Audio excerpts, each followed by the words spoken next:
ডাটার স্পেস দিয়ে একটা করে নেবেন, একটা অ্যাকাউন্ট করে নেবেন।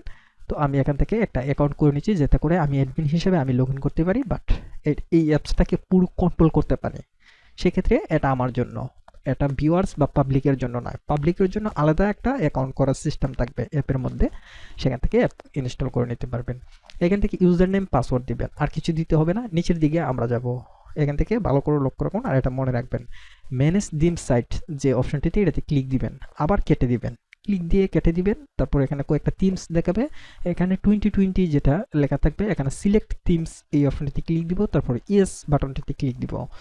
ক্লিক দেওয়ার পর আমরা এখানে ইনস্টলে ক্লিক দিব। ইনস্টলে ক্লিক দেওয়ার পর আমাদের যে পাসওয়ার্ডটা সেটা সেভ করে রাখলাম, যাতে সমস্যা না হয়। সেজন্য এখান থেকে দেখুন চেকিং দি সাবমিটেড ডাটা, মানে ডাটা আমাদের 100% যখন হয়ে যাবে আমাদের ওয়ার্ডপ্রেসটা ইনস্টল হয়ে যাবে।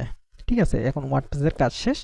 পরবর্তী এখান থেকে দুইটা লিঙ্ক দেওয়া হবে, একটা হচ্ছে অ্যাডমিনের জন্য আর একটা হচ্ছে পাবলিকের জন্য। অ্যাডমিনের জন্য শুধু আপনি ব্যবহার করবেন, যেহেতু অ্যাপের মালিক আপনি, এটা কাউকে শেয়ার করবেন না, এটা নিজের কাছে রেখে দিবেন। ঠিক আছে, আর আরেকটা হচ্ছে পাবলিকের জন্য, যেটা পাবলিকের কাছে পাঠাবেন, তারা কিন্তু এটা ভিজিট করতে পারবে, অ্যাকাউন্ট করতে পারবে, স্ক্রিনশট নিতে পারবে, এরকম। তো এইটা হচ্ছে পাবলিক। এখন যেটা দিচ্ছি এটা হচ্ছে ড্যাশবোর্ড আসছে, এটা মানে হচ্ছে অ্যাডমিনের জন্য। কিন্তু আমি যে অ্যাডমিন, অ্যাপের অ্যাডমিন, সেটা কিন্তু আমার এখন লগ ইন হয়েছে। আর আমি ইউজার নেম কিন্তু আপনাদেরকে দেখাছিলাম ইমরান দিয়েছিলাম, সো ইমরানই আছে। ইমরান দিয়ে আমাকে এখানে লগ ইন করতে হবে। এটাতে ক্লিক দিলে লগ ইন অপশন থাকবে, লগ ইন করে নেবেন জাস্ট। আর এখন যেটা দেখাচ্ছি সেটা হচ্ছে পাবলিক। তো এটা আমি আপনাদেরকে দেখাচ্ছি, শো করে দেখাচ্ছি, এখান থেকে কপি করে আপনাদেরকে দেখাচ্ছি। পরবর্তী একটা স্টেপ নিচ্ছি, ট্যাব নিয়ে এখান থেকে পেস্ট করে সাবমিট দিয়ে দিচ্ছি। এখন দেখুন এটা হচ্ছে পাবলিকের, এই এই যে এখানে যে যে তথ্যগুলি আসছে সেটা শুধু পাবলিকে দেখতে পাবে। কিন্তু এখন যেটা আসছে এটা তো স্ক্রিনশটের মতো না, কিন্তু আমরা এটাকে ডিলিট করে স্ক্রিনশটের থিমসটা ইনস্টল দিব, তাহলেই হয়ে যাবে। ঠিক আছে, আমরা এগুলি কেটে দিলাম। জাস্ট কেটে দেওয়ার পর আমাদের যে এখানে যে লিঙ্কটা রয়েছে, সেই লিঙ্কটা আমি কিন্তু অ্যাপের মাধ্যমে আমি আপনাদেরকে দেখাচ্ছি, আর স্টেপ বাই স্টেপ দেখাচ্ছি, সাথেই থাকবেন। তো এখান থেকে লিঙ্কটা কপি করে আমি একটা মোবাইল ভার্সনের মাধ্যমে দেখাচ্ছি অ্যাপটি মোবাইলের মধ্যে কীরকম দেখাবে। ঠিক আছে, আচ্ছা এখান থেকে রিফ্রেশ করে আমি আপনাদেরকে দেখাচ্ছি লিঙ্কটা কপি করে। এটা হচ্ছে পাবলিক লিঙ্ক, যেটা পাবলিকই দেখবে। ঠিক আছে, তারপর এটাকে পাবলিক লিঙ্কটাকে কনভার্ট করে অ্যাপস তৈরি করব। ঠিক আছে, আচ্ছা এখান থেকে আমি স্যামসাং S5 দিয়ে টেস্ট দিয়ে দিলাম, রিভিউ টেস্ট। এখান থেকে দেখুন অ্যাপের মধ্যে, এটা কিন্তু অ্যাপের মধ্যে দেখাবে। তো সেক্ষেত্রে এখান থেকে কীরকম দেখাবে সেটা ডিজাইনটা আমি দেখাচ্ছি। এই যে দেখুন এইরকম দেখাবে। তো এখন যে ডিজাইনটা আসছে এটা কিন্তু একটা ডিজাইন, নর্মাল ডিজাইন। ওই ডিজাইনটাকে আমরা ডিলিট করে স্ক্রিনশটের যে এই ডিজাইনটা সেটা এখন ইনস্টল দেব। ঠিক আছে, তো প্রত্যেকটা স্টেপ বাই স্টেপ আপনারা দেখে নেবেন, সেক্ষেত্রে আপনারা বুঝতে পারবেন কিভাবে বিকাশ স্ক্রিনশট অ্যাপ তৈরি করতে হয়।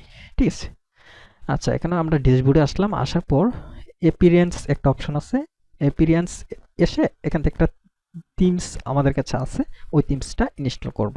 সেজন্য অ্যাপিয়ারেন্স এসে থিমসে ক্লিক দিলাম, পরবর্তী একটা পেজে নিয়ে যাবে।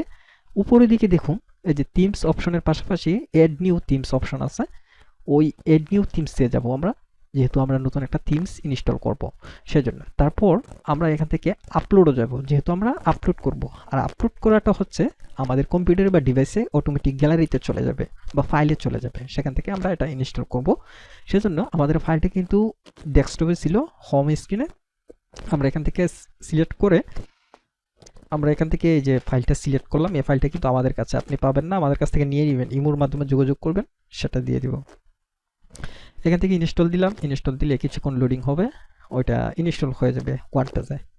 ঠিক আছে, যে সাথেই থাকুন, আমি স্টেপ বাই স্টেপ দেখাচ্ছি, ফলো করে রাখুন এবং কোনোভাবে স্কিপ করবেন না। ভিডিওতে স্কিপ করলে হয়তো আপনি অনেক কিছু মিস্টেক করে ফেলবেন, যা ক্ষেত্রে আপনি অ্যাপস তৈরি করতে গিয়ে আপনি এটা আপনার অ্যাপসটা অনেক অন্য ডিজাইন হয়ে যাবে, মানে তেরা বেঁকা হয়ে যাবে এরকম। তো দেখুন আমি এটা ইনস্টল করে ফেললাম। এখন ডিজাইনটা কীরকম আমি আপনাদেরকে দেখাচ্ছি, সাথে থাকবেন। এই যে আমি ডিজাইনটা দেখানোর জন্য পরবর্তী আরেকটা পেজে আমি আপনাদেরকে গিয়ে দেখাচ্ছি। এখান থেকে এই যে এখান থেকে যদি আমরা এটা রিফ্রেশ করি, আমি আপনাদেরকে দেখাচ্ছি। এই যে নিচের থেকে এই যে রিফ্রেশ করে দিলাম, রিফ্রেশ করার পর এখানে এই যে এরকম ডিজাইন আসবে, আমি আপনাদেরকে দেখাচ্ছি। এই যে বিকাশের ডিজাইনটা কিন্তু আস্তে আস্তে চলে আসতেছে। এই যে আমাদের কিন্তু এখনো যে থিমসটা ইনস্টল করেছি সেটা কিন্তু আগে